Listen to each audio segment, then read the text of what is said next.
Tome su lugar, hermanos. Muchas gracias.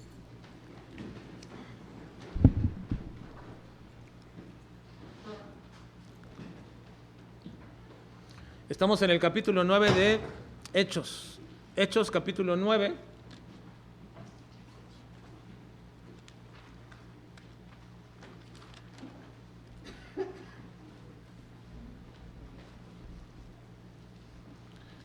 Avanzando ya en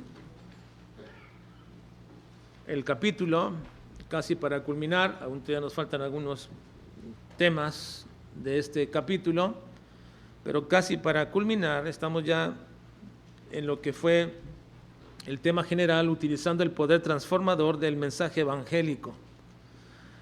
Y ahora vamos a ver el subtema de este capítulo, el testimonio disruptivo de una vida transformada. Te va a costar. El testimonio disruptivo de una vida transformada te costará. Hemos estado escudriñando desde que comenzamos el capítulo 9 la realidad de una vida transformada a través del poder del Evangelio. Ahora tenemos que recordar también que no es precisamente el Evangelio el que transforma, sino la persona a la que proclama ese evangelio. Y por supuesto, estamos hablando de nuestro Señor Jesucristo. Pero el mensaje evangélico es glorioso porque la persona que proclama es gloriosa. Por ello es que muchas veces tendemos a pensar que el solo mensaje en sí mismo podría ser o tener su efecto en las personas que lo escuchan. Pero no olviden que aun cuando ciertas personas reciban el mensaje, ellas pudieran estar de oídos sordos a este mensaje, y por supuesto no habría ningún cambio en sus vidas. Pero cuando una persona recibe el mensaje, no es el mensaje mismo que lo transforma, sino la persona a la que ese mensaje está aludiendo y refiriéndose, es decir, a nuestro Señor Jesucristo. Por ello es que nuestro deber como creyentes siempre es exaltar a Cristo por encima de la necesidad de una persona o por encima de su condición de condenación en la cual se encuentra.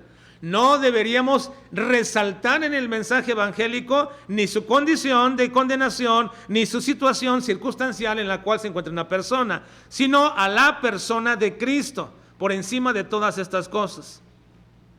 Porque no es necesariamente el reconocimiento de una persona que está mal o que está condenada la que le va a llevar a la transformación de su vida, sino el mensaje, las buenas nuevas, que es que Cristo es el Señor, Él es el Dios todopoderoso, Él es el soberano de todo el universo, y Él es el que cambia y transforma la vida de una persona y también su destino eterno. Hemos visto a través del ejemplo de Saulo de Tarso en Hechos capítulo 9 cómo Dios transformó a este hombre. Pero tenemos una tendencia a pensar que la transformación de este Saulo de Tarso fue relativamente sencilla. Y esto es debido a que nosotros sabemos ahora lo que Saulo de Tarso, ya convertido en Pablo, se convirtió en un gran misionero y que fue el predicador más grande del primer siglo, que llevó el evangelio a todo el mundo conocido y que escribió 13 cartas que encontramos en el Nuevo Testamento, que son la guía y la instrucción para las iglesias hoy día, para los pastores y para los creyentes. En todas ellas, nunca debemos olvidar que la persona de Cristo es exaltada. Y el carácter de Pablo como un hombre de Dios se evidencia de manera muy clara, y esa es la razón por la que pensamos que la conversión de Saulo fue de lo más sencillo para Dios, o más bien para Pablo, porque no existe ninguna conversión difícil para Dios, no hay ninguna cosa difícil para Dios. La persona más depravada y maligna puede ser convertida por Dios en un sencillo acto de misericordia y de gracia que Dios ponga en esa persona. Simplemente la convertirá en una persona nueva, en nueva criatura. Así que la conversión de una persona a Cristo no es de ninguna manera un acto de ficción, ni tampoco de la imaginación, No es un mero decir de la persona, estoy convertido a Cristo o soy una nueva persona. No, en realidad, hermanos, el acto de conversión a Cristo es una realidad. No es de ninguna manera las palabras imaginarias de una persona de que alguien tuvo un encuentro con Cristo. No es así. Tampoco es un desvarío de una persona y mucho menos es el resultado de un esfuerzo religioso de alguien. La Biblia dice categóricamente que una persona que está en Cristo es nueva criatura. Existe el nuevo nacimiento, existe la regeneración obrada en el Espíritu Santo para una persona que sea nueva ahora, y esa realidad es verdadera. Y cuando alguien comienza a dar testimonio de Cristo, cuando alguien comienza a dar ese testimonio de un cambio de vida, ese testimonio es una evidencia del poder glorioso de Dios. Cómo transforma una vida podrida en el pecado, sumida en el cieno del pecado, y lo levanta como un príncipe, una princesa, para ser ahora una nueva criatura, como decía David en su salmo. Pero algo muy importante, hermanos, y que no debemos pasar nunca desapercibido, es que seguir a Cristo y dar testimonio de Él tiene un costo muy alto. Cristo nunca escondió esta verdad. Cristo nunca dijo, síganme y todo les irá bien. Cristo jamás dijo, vayan en pos de mí y todas las cosas que ustedes hagan en este mundo les saldrán perfectamente bien. Nunca. Cristo escondió el costo de seguir o de seguirlo a Él y ser su discípulo. Si tú quieres seguir a Cristo, si tú quieres y decides seguir a Cristo en tu vida y ser fiel en ese seguimiento al Señor, te va a costar. Te va a costar. Y es un costo alto. Cristo dijo en Lucas 21:12, pero antes de todas estas cosas os echarán mano y os perseguirán y os entregarán a las sinagogas y a las cárceles y seréis llevados ante reyes y ante gobernantes por causa de mi nombre. Y también el apóstol Pablo, en plena experiencia de lo que él sufrió, dice en 2 Timoteo 3:12, y también todos los que quieren vivir piadosamente en Cristo Jesús padecerán persecución. Hermanos, la vida cristiana no es una vida de color de rosa y de triunfalismo. No. La vida cristiana no es otro estilo de vida que la gente va a respetar. No. No es así, hermanos. Es más, les diría una cosa, hermanos, no cabe dentro de las clasificaciones de diversidad que ahora se está propugnando en los centros escolares para que se aprenda a respetar, tratando de educar a los niños para que aprendan a respetar la diversidad de familias o la diversidad de géneros que pudiera haber.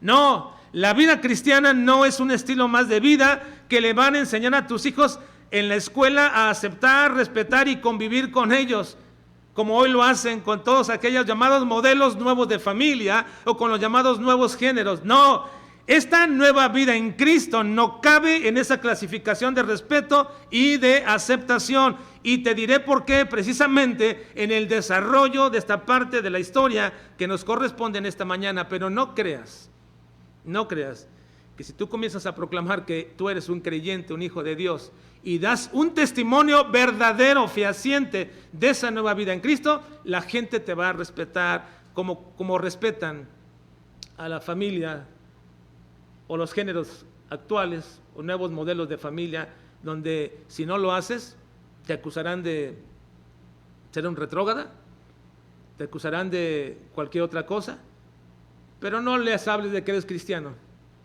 porque ahí tienen todo el derecho y la oportunidad de burlarse, de perseguirte. No les digas que eres un creyente y les hables de Cristo, porque podrán hacer mofa de ti como ellos quieren. Pero no hagas lo otro, porque entonces hasta los tribunales paras. ¿Por qué, hermanos? ¿Por qué? Bueno, vamos a verlo en esta mañana. Recuerden que el testimonio disruptivo de un verdadero creyente te va a costar. Te va a costar. Versículo 23, hermanos, ahí nos quedamos la semana pasada y vamos a comenzar ahora, versículo 23, Hechos capítulo 9, versículo 23.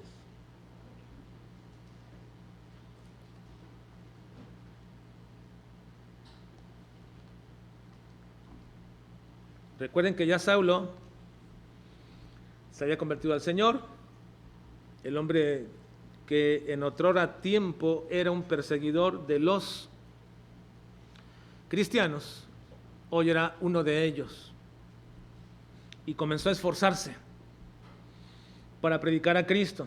Versículo 23, leamos: pasados muchos días, los judíos resolvieron en consejo matarle. Muchos días después de estar predicando y esforzándose por llevar el conocimiento de Cristo al que antes perseguía, ahora lo predicaba, y pasado muchos días de hacer todo esto, los judíos resolvieron matarlo. El versículo anterior nos dice que Pablo pasaba tiempo esforzándose por dar a conocer a Cristo.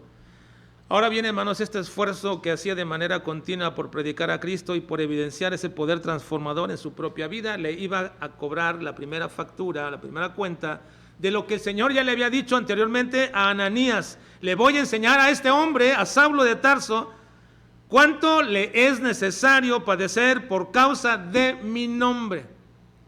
Ahora, aun cuando esta era una profecía dada para Saulo, hermanos, esta en realidad es una declaración general para todo creyente, y la deberíamos todos de asumir como real para nuestras propias vidas.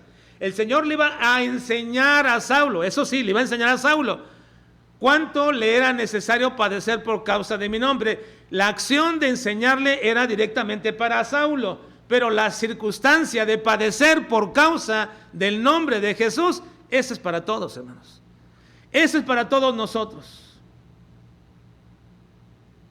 A Saulo le enseñaría cuánto le era necesario, pero a todos nosotros nos dice el Señor: vas a padecer por causa de mi nombre. Piensa en esto, y piense sobre todo usted en este momento en el hecho de que quizás usted diga, en una evaluación de su propia vida como cristiano, usted diga: pues yo en realidad no he sufrido por ser creyente. Piense en eso. Piense en eso, en esa evaluación. ¿Usted no ha sufrido por ser creyente? Ahora, este esfuerzo de manera continua por predicar a Cristo le estaba cobrando la primera factura, la primera ocasión, el primer momento que el Señor le había dicho: te voy a enseñar cuánto te es necesario padecer por causa de mi nombre. Y nos dice el versículo 23 que los judíos entonces resolvieron matarle. Los líderes judíos, principalmente los fariseos, pensaron que no les convenía que un desertor de la religión judía, como lo era Saulo, pero sobre todo un erudito, como también lo era Saulo, porque sobre todo, más que desertor, él era un erudito, era un hombre conspicuo, un hombre muy reconocido dentro de todos los fariseos. Era uno de los hombres más reconocidos dentro de los fariseos, de tal manera que no tuvieron ningún empacho los sacerdotes en darle cartas para que fuera y aprendiera según el discernimiento del mismo Saulo, que trajera, matara o hiciera lo que quisiera con los cristianos. Saulo de Tarso era un hombre erudito, y ellos le dieron cartas para matar a los cristianos, y ahora él está predicando a Cristo. Así que no les convenía a estos judíos tener a un desertor con tanto renombre que ahora estuviera predicando lo que antes perseguía, y sobre todo que diera testimonio con su propia vida de que él era ahora un cristiano y que Jesús era el verdadero Cristo. Así que entonces resolvieron matarle. Nos dice que tuvieron un consejo, eso significa que hicieron un plan. Estaban tan temerosos del poder de un testimonio de vida transformada, que era irrefutable, que urdieron un plan para poderlo matar. Era irrefutable. ¿Cómo es que antes el enojo tan tremendo de Saulo, por el cual a veces bufaba para ir y matar y condenar a todos los cristianos, ahora de pronto se volvió algo totalmente contrario? Era incomprensible para ellos. Por supuesto, no lo comprendían, porque lo único que puede comprender esto es un verdadero creyente, el poder transformador que hace Cristo en nuestras vidas. Lo ha hecho en sus vidas, lo ha hecho en mi vida, y aun cuando no somos los mejores creyentes, y aun cuando no somos los mejores discípulos, y aun cuando no hemos dado el pleno testimonio de una vida transformada, definitivamente comparándola con la vida anterior, nuestra vida ahora es totalmente nueva. ¿No es así, hermanos? ¿Es nueva o no? Bueno, a menos que usted piense que sigue siendo la misma persona, no podría haber ese cambio y contraste en su propia vida. Pero ¿cómo es posible esto? Por el poder transformador de Jesucristo.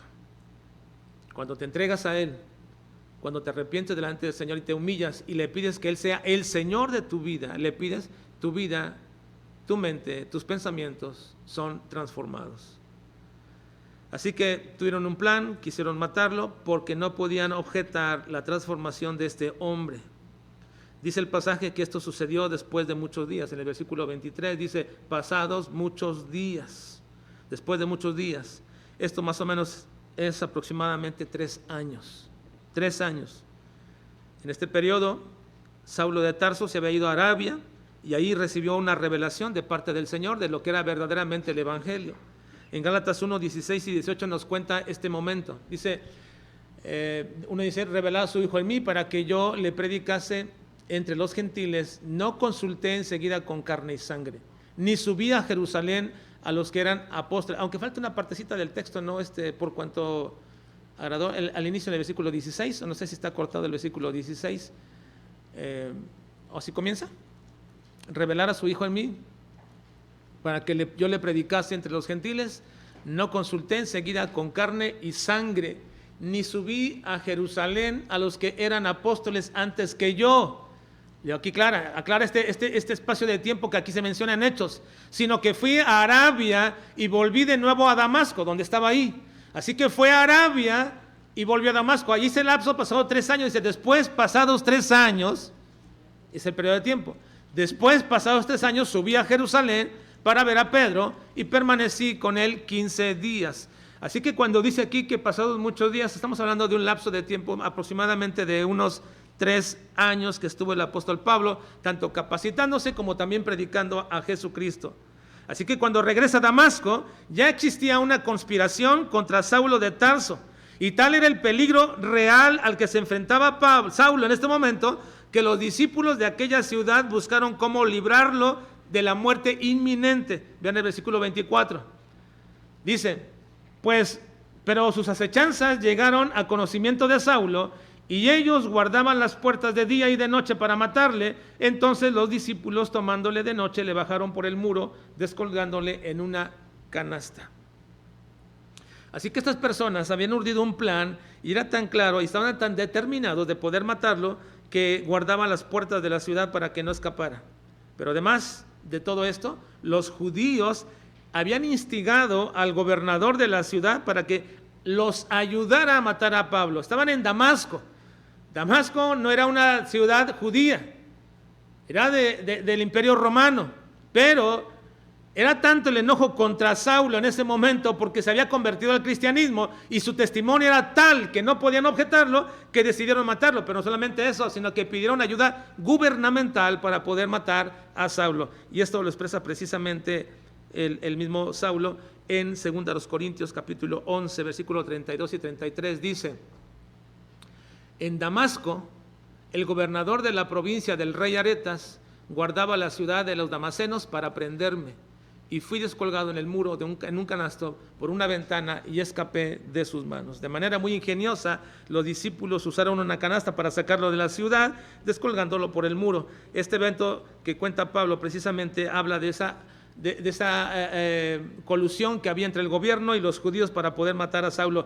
Tal era el testimonio de Saulo, era tan real, era tan impactante el testimonio de Saulo de haberse convertido al Señor, que aún el propio gobierno quería matarlo también. Y ese quizás era el primer peligro que estaba enfrentando Saulo de toda su vida, la tribulación que iba a sufrir por causa del testimonio de Jesús. El bien de Jesús ahora sería un mal en la vida de Saulo. Fue un evento que enfatizó al inicio de su ministerio. Su propia debilidad y su despreciable flaqueza tenían que aferrarse ahora a esta verdad.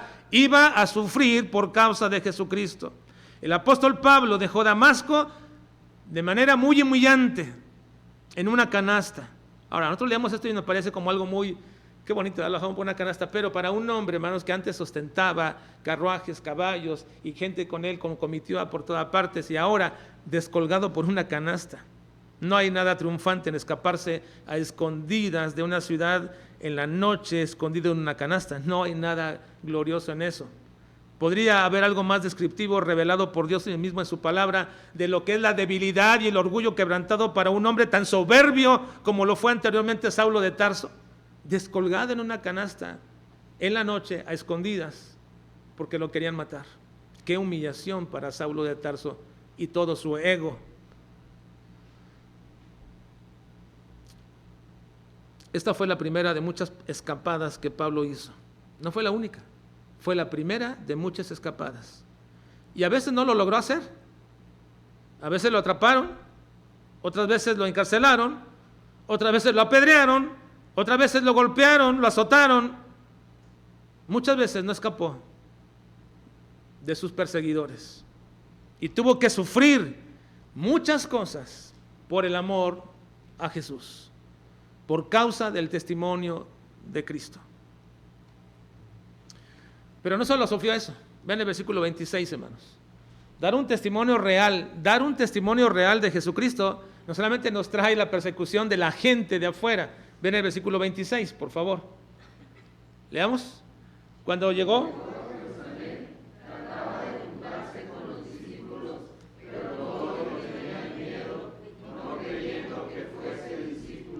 bueno, vemos aquí ahora que llegado a Jerusalén, aún los propios cristianos no le creían.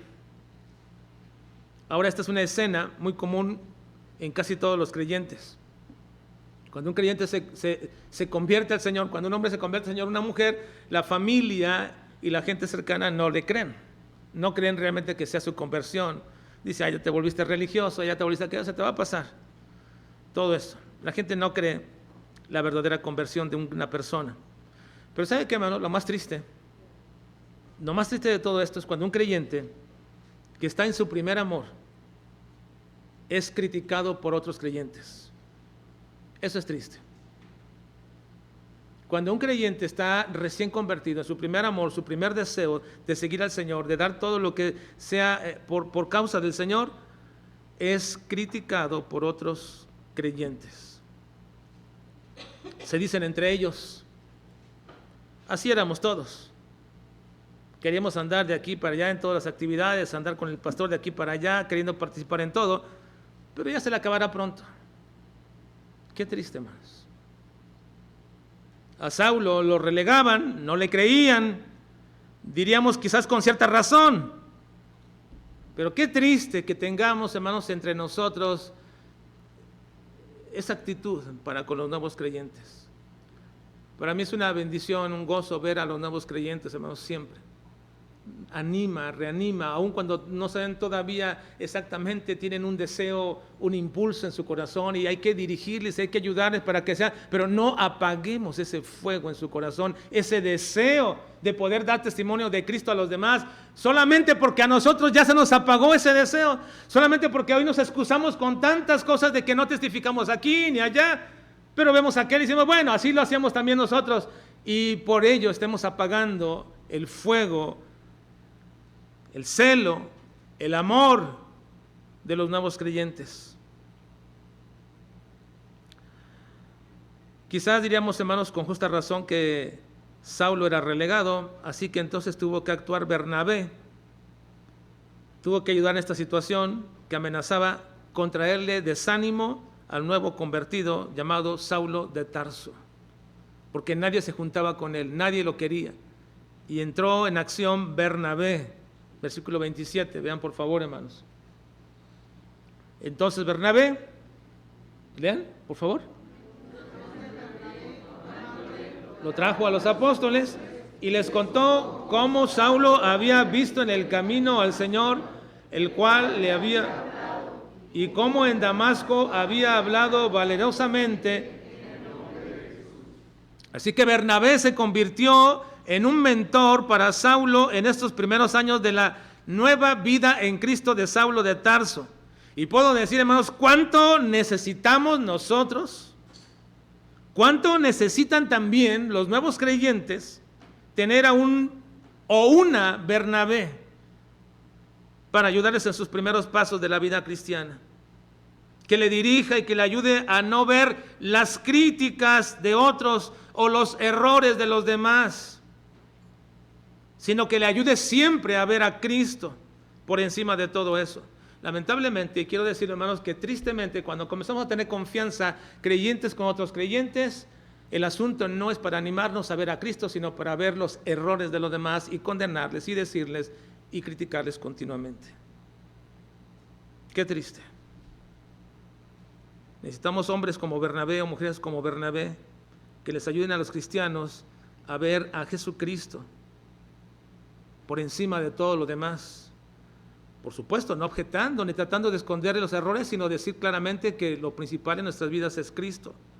Lamentablemente es todo lo contrario.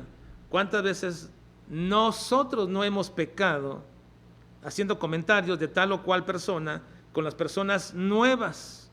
¿Cuántas veces les hemos llevado o dirigido y hasta enseñado para que vean los errores de los demás? Eso no bendice de ninguna manera.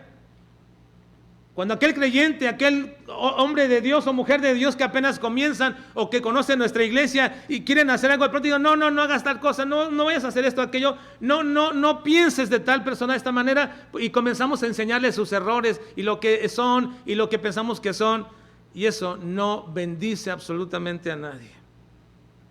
No honra a Cristo. No honra a aquel que dio su vida por aquellas personas. Hemos pecado haciendo comentarios y haciéndole ver a las personas los errores de los demás. Incluso les hemos enseñado a verlo y esto no va a bendecir. Eso convierte, hermanos, nuestra vida como un tropiezo para los nuevos creyentes. Y Cristo dijo que tengamos mucho cuidado, que cuando estos niños espirituales están comenzando su vida cristiana, ten cuidado porque tú puedes ser uno de esos tropiezos que Dios va a juzgar. Mateo 18:6 dice: y cualquiera que haga tropezar a alguno de estos pequeños que creen en mí, mejor le fuera que se le colgase al cuello una piedra de molino de asno y que se le hundiese en lo profundo del mar. Ahora, no necesariamente está hablando de la gente de afuera, está hablando de la gente de adentro. El jueves pasado en la parábola que se estudió, observamos que crecía la cizaña y que en el fin del siglo esa cizaña será cortada porque eran tropiezo dentro del reino de Dios. Cuidado, hermanos. Cuidado cuando detenemos el avance de otros creyentes con los comentarios que hacemos. Cuidado cuando hacemos observar a los demás los errores de los demás para que no hagan lo que están pensando hacer. Cuidado cuando les desanimamos y cuando hacemos de su vida cristiana una vida simplemente de crítica en lugar de bendecir el nombre de nuestro Señor. Así que no solamente Saulo sufrió de los de afuera, también sufrió de los de adentro. Pero la persecución de Pablo o de Saulo en este momento no terminó allí. Siguió todavía en Jerusalén. Vean versículo 28 al 31, por favor, hermanos. 28 al 31. Dice: y entraba y salía. Y hablaba deliberadamente en el nombre del Señor y disputaba con los griegos, pero estos procuraban matarle. Cuando supieron esto, los hermanos le llevaron hasta Cesarea y le enviaron a Tarso. Entonces las iglesias tenían paz por toda Judea, Galilea y Samaria, y eran edificadas, andando en el temor del Señor, y se acrecentaba fortalecidas por el Espíritu Santo. La persecución de Saulo siguió, hermanos. Por eso Cristo dijo: te voy a enseñar cuánto te es necesario padecer por causa de mi nombre. Estaba apenas empezando su vida cristiana, estaba testificando y ya en Damasco lo querían matar. Llega a Jerusalén y los creyentes no se quieren juntar con él. Y luego ya comienzan a juntarse con él y comienzan a ver el denuedo de Saulo predicando, y ahora lo quieren matar también en Jerusalén los griegos. Ahora esos griegos se refieren, no eran los griegos como tales, sino está refiriéndose a judíos prosélitos que eran griegos. Lo querían también matar. Así que entonces, ¿qué hacen? Llevan a Saulo hasta Cesarea y de ahí lo envían a Tarso. La vida de Saulo comenzó, hermanos, así. Y así va a terminar. Y esa es la vida de todo creyente, hermanos. No pienses que cuando das testimonio de Jesucristo, la gente te va a decir: qué bendición, qué gracia. Te van a perseguir. Cuando tú das un testimonio real y verdadero de una nueva vida en Cristo, tu testimonio es disruptivo y te va a costar. Una nota curiosa, hermanos, de Lucas en este pasaje es el hecho de que diga que después de que se llevaron a Saulo a Tarso, las iglesias tenían paz por toda Judea, Galilea y Samaria. ¿Por qué, hermanos? Después de la conversión de Saulo, las iglesias tuvieron paz por toda Judea y Galilea y Samaria. ¿Por qué? Porque el que obraba toda la persecución contra la iglesia, ahora, gloriosamente, y gracias a Dios por eso, ahora era un creyente en Cristo. ¡Qué bendición, hermanos! Porque probablemente en tu trabajo, el lugar donde estás o tu familia, aquella persona que es la que se burla, te persigue, te dice, Dios la puede transformar y cambiar y será un testimonio disruptivo, un testimonio grandioso del poder del Señor. Yo lo he visto muchas veces y lo vi en nuestra propia familia. Cuando nos convertimos al Señor, uno de los opositores más grandes que teníamos, era un tío, el tío menor de mi padre. Él una y otra vez se burlaba de mi papá, de nosotros como niños, hacía burla, se burlaba. De pronto llegaba a la casa y decía, hermano Sol, ¿cómo estás? Y no, mi mamá le decía, hermana Luna, ¿cómo siguen? Y cosas como estas, ¿verdad? Les hacía, se burlaba de nosotros una y otra vez. René, ni te has de acordar quizás, ¿verdad? ¿Sí? ¿Y sabes de quién hablo, verdad? ¿Y saben qué pasó, hermanos? Ese hombre que se burlaba tanto de nosotros, el Señor lo alcanzó, lo transformó y ahora es parte del cuerpo pastoral de una de las iglesias grandes en Querétaro. ¡Qué testimonio de la transformación de la vida de una persona! ¿Quién lo hace? El Señor Jesucristo. Es una realidad la transformación. ¿Por qué las iglesias tenían paz? Porque ya no estaba más el que los perseguía. Ahora era un creyente en Cristo. Y por lo menos el persecutor de la iglesia, convertido en verdadero cristiano, las iglesias ya no eran perseguidas, al menos por un corto periodo de tiempo, porque después fueron perseguidas por todos los demás judíos. Ahora, déjenme concluir esta mañana, hermanos, diciendo lo que dije al principio, que todo cristiano verdadero, debido a su testimonio visible y audible acerca de Cristo, nunca será tolerado en esta sociedad. Nunca, hermanos. Van a hacer burla de él. Van a hacer mofa de un creyente verdadero y nadie va a decir nada. No, al menos como cuando alguien critica o se mofa o hace algo de algún homosexual o de alguna lesbiana, o alguien empieza a llamar niño o niña de acuerdo a su sexo, la gente va a querer en ese momento demandarte y decirte que eres un retrógrada, que eres un intolerante, pero no dirán lo mismo de la crítica, la burla y el desprecio que se le hace a los cristianos. ¿Por qué? ¿Por qué, hermanos? Porque el cristiano está llamado a ser luz en la oscuridad y a hacer una diferencia entre la gente de este mundo. En Filipenses 2:15 dice el apóstol Pablo lo siguiente: para que seáis, lean conmigo, para que seáis irreprensibles y sencillos, hijos de Dios sin mancha, en medio de una generación maligna y perversa, en medio de la cual resplandecéis como luminares en el mundo. Hermanos, un creyente nunca va a ser tolerado porque su luz va a interrumpir la oscuridad en la cual se encuentra toda esta gente de este mundo. No lo va a hacer. Un verdadero creyente que da testimonio de Cristo no va a ser tolerado. Nunca va a ser tolerado. Porque ha sido llamado para ser un luminar en medio de la generación maligna y perversa. Ahora bien, hermanos, si un cristiano rebaja su testimonio de Cristo, no va a tener problemas. Ahora bien, si un cristiano rebaja o diluye su vida entre los demás, no va a tener ningún problema. Ahora bien, hermanos, si un cristiano sigue la corriente de este mundo para darle por su lado a la gente de este mundo, Y para no parecer tan contrario a la gente de este mundo, no va a tener problemas. Ahora bien, si un cristiano le da igual convivir con la gente de este mundo que con otro creyente, no va a tener problemas. Pero Cristo no nos llamó para parecer iguales a los demás. Cristo no nos llamó para ser igual que aquellos o hacer lo que ellos hacen. Cristo nos llamó para ser diferentes y entonces ser una disrupción, es decir, cortar el hilo o la línea de cómo van las cosas. Y cuando esas cosas llegan a mí, de la misma manera como le llegaron a los demás, pero llegan a mí, yo corto ahí por mi testimonio de Cristo, por la gloria del Señor. No voy a maldecir como ellos maldicen, no me voy a reír de lo que ellos se ríen, no voy a defraudar como ellos defraudan, no voy a vivir como ellos viven, no voy a hacer la vida como ellos hacen, porque mi testimonio es disruptivo. Cambia, transforma y lo hace diferente.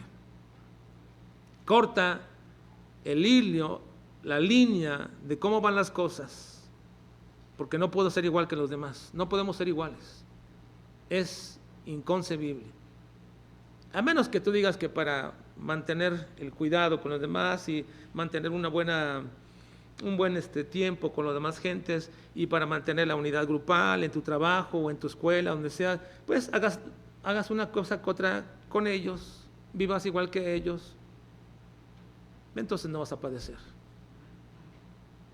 Pero el testimonio disruptivo de un creyente te va a costar. Dice 2 Corintios 6, 14 al 17. No os unáis en yugo desigual con los incrédulos, porque ¿qué compañerismo tiene la justicia con la injusticia? Contesten ustedes, hermanos. ¿Qué compañerismo tiene la justicia con la injusticia? Hermanos, ¿y qué comunión la luz con las tinieblas? Contesten, hermanos. ¿Y qué concordia Cristo con Belial? O sea, ¿qué acuerdo tienen Cristo y el diablo? ¿O qué parte el creyente con el incrédulo? ¿Y qué acuerdo hay entre el templo de Dios y los ídolos? Porque vosotros sois del templo de Dios viviente, como Dios dijo. Habitaré y andaré entre ellos y seré su Dios y ellos serán mi pueblo. Por lo cual salid de en medio de ellos y apartaos, dice el Señor, y no toquéis lo inmundo, y yo os recibiré. El testimonio real y verdadero es un testimonio disruptivo y te va a costar, porque no sigues la corriente de este mundo, porque no sigues lo que otros hacen, pero vas a evidenciar y glorificar siempre a Dios en tu vida. Y eso es lo que deseamos, creyentes que glorifiquen a Dios con sus vidas. Vamos a orar, por favor.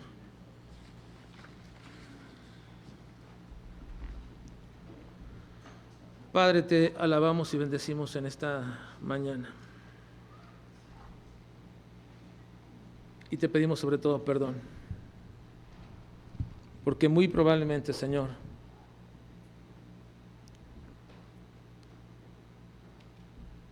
no hemos testificado como deberíamos. Nuestra vida no ha sido tan incisiva y puntual en decir que no somos buenas personas, sino que somos cristianos. En decir que no somos buenos esposos o esposas, sino que somos cristianos. No hemos sido muy certeros con nuestros testimonios, Señor.